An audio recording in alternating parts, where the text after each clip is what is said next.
चला देंगे जिससे इनकी हल्की सी चीज़ें अंदर से फ्राई हो जाएगी। फिर हम इसको पानी हल्के से चलाते हुए दोबारा पका देंगे। ये देखिए लगभग एक बार थोड़ा सा पानी डाल के और इसे चलाते हुए पका रही हूँ। आप भी इसी तरह पका लें। जब ये अच्छे से भून जाए तो इसको 1 से 1 से 1.5 मिनट के लिए आप ढक लगा के वैसे पका सकते हैं, क्योंकि इसमें बुलबुले से उठते हैं, उससे हाथ जल्दी निकल जाता है। इसलिए ये देखिए हमारे मसाले एकदम बढ़िया से पके हो गए तैयार।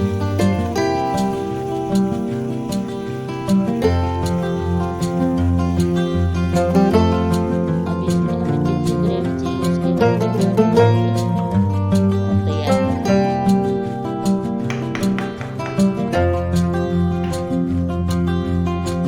अब हमें क्या करना है कि इसी के अंदर जो हमने मटर लिए, ये मेरे पास फ्रोजन मटर है, मैं डाल रही हूँ इसमें।